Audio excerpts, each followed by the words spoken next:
இங்கு வருகை தந்து தொடர்ந்து தமிழ் சினிமாவில் கலைஞர்களுக்கும் தமிழ் சினிமாவுக்குமே ஒரு கான்ஸ்டன்டா ஒரு சப்போர்ட் கொடுத்து கொண்டு இருக்கக்கூடிய ஊடக நண்பர்கள், முதல்ல முக்கியமா உங்களுக்கு தான் முதல் நன்றி. எந்த நேரமா இருந்தாலும் எந்த ஒரு விழாவா இருந்தாலும் இந்த மேடையை எங்களுக்கு அமைத்து கொடுக்கிற PRO அவர்களுக்கும், மெயினா அதை கொண்டு சேர்த்து மக்கள்கிட்ட எங்களுடைய பணியை கொண்டு சேர்க்கிற ஊடக நண்பர்கள், உங்களுக்கு தான் மிகப்பெரிய ஒரு நன்றியை நான் எப்பயுமே தெரிவிப்பேன். அதை முதல்ல நான் தெரிவிச்சுக்கிறேன். மேடையில் வீட்டிற்கும் அனைவருக்கும், இந்த விழாவுக்கு ரொம்ப சிறப்பா எங்களுக்காக வந்திருக்கக்கூடிய ரவி மரியா அவர்களுக்கும் என்னுடைய முதற்கண் வணக்கம். ஏன்னா ரவி மரியா சார், நீங்க நான் எதிர்பார்த்திருந்தேன் யார் வருவாங்க, ஏன்னா எல்லா விழாக்குமே இப்ப ஒரு கெஸ்டா மற்ற இயக்குநர்கள் அவங்க எல்லாம் வராங்க. இந்த விழாவுக்கு யாருமே வரலையே அப்படின்னு பார்த்துட்டே இருந்தேன். கரெக்டா நீங்க வந்துட்டீங்க. அதோடைய உங்க சிக்னிபிகன்ஸ், நீங்க ஏன் வந்ததோடைய சிக்னிபிகன்ஸ் நீங்க சொன்னது ரொம்ப சிறப்பா இருந்தது. ரொம்ப ரொம்ப நன்றி. நட்பு அப்படிங்கறத பத்தி நம்ம நிறைய பேசுறோம். ஆனா இந்த படத்துல நான் இந்த படத்துல வந்ததும் ஒரு நட்பு ரீதியா அப்படின்னு தான் சொல்லலாம். ஏன்னா நட்புக்கு இலக்கணமா இருக்கக்கூடிய இந்த 2 பேர் இந்த படத்துல இருக்காங்க. ஒண்ணு மார்க்கஸ் அவர்கள். அவர் தான் முதல்ல என்ன தொடர்பு கொண்டு இந்த படத்துல என்ன வரவழைச்சாரு. மார்க்கஸ் எப்படின்னா, எனக்கு 2016-17 இருந்து தெரியும். அந்த மார்க் ஸ்டுடியோ அப்படின்னு சொல்லி இருக்கும் நம்ம நுங்கம்பாக்கத்துல. நிறைய சேனல் இன்டர்வியூஸ்லாம் அங்கதான் நடக்கும், உங்களுக்கே தெரிஞ்சிருக்கும். அங்க ஃபர்ஸ்ட் டைம் அவரை மீட் பண்ணதுல இருந்து தொடர்ந்து நம்ம கோவிட் டைம்ல எல்லா டைம்லயும் நம்ம வாட்ஸ்அப் ஸ்டேட்டஸ்ல நம்ம ஒரு ரிப்ளை பண்றது அப்படிங்கிற மாதிரி ஒரு தொடர்புல இருந்துட்டே இருக்கோம். அவருடைய ஃபேமிலி மெம்பர்ஸ், அவங்க ஒய்ஃப், குழந்தைங்க எல்லாருமே நமக்கு தெரியும்.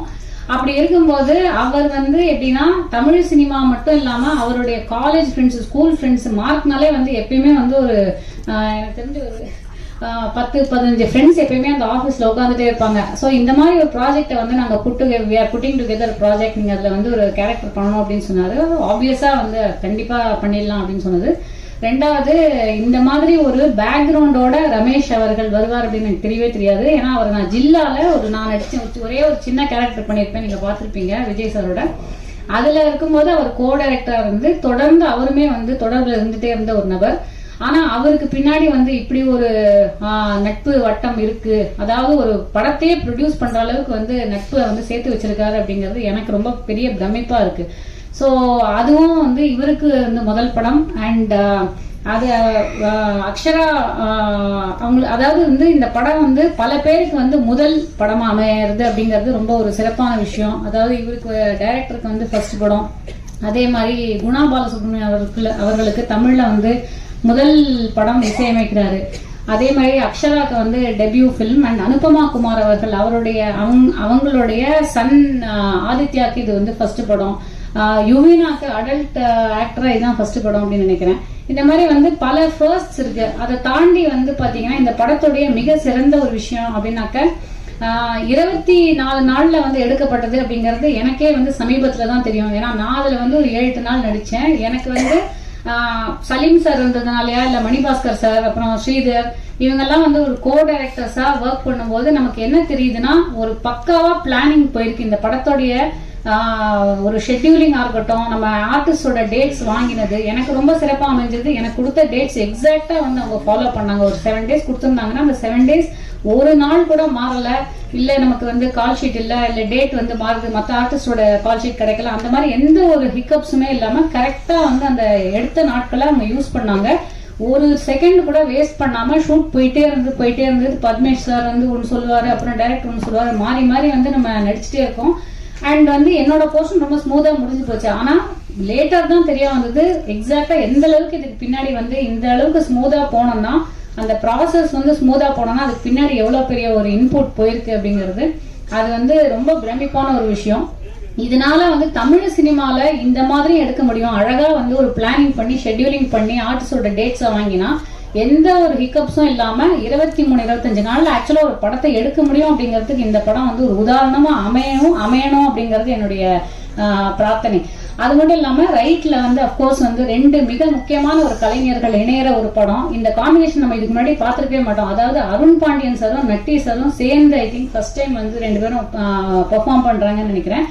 சோ இது அது ஒரு ஃபேஸ் ஆஃப்னு சொல்லலாமா, இல்லைன்னா ஒரு 2 மிக சிறந்த கலைஞர்கள். அதாவது அருண் பாண்டியன் சார் நமக்கு தெரியும், எத்தனையோ படங்கள்ல அவர் பண்ணியிருந்தாலும் அவர் இப்ப வந்து கேரக்டர் ரோல்ஸ் எடுத்து பண்ணும்போது அவருடைய நேர்த்தியான ஒரு நடிப்பு, அதாவது அவர் இளமையில அவர் வந்து பண்ணது, இளமைனா அதுக்குன்னு வந்து அவர் இப்ப ஓல்டு அப்படின்னு நான் சொல்ல வரல, அதாவது வந்து அவர் ஹீரோவா நடிச்சதுக்கு போக இப்ப வந்து அவர் சமீபமா எடுத்து பண்ணிட்டு இருக்கக்கூடிய ஒரு குணச்சித்திர கதாபாத்திரங்கள்ல எந்த அளவுக்கு அவர் ஒரு நேர்த்தியான ஒரு நுவான்ஸ்டான ஒரு ஆக்டிங் வந்து வெளிப்படுத்துறாரு அப்படிங்கறது நம்ம எல்லாருமே பார்த்திருக்கோம்.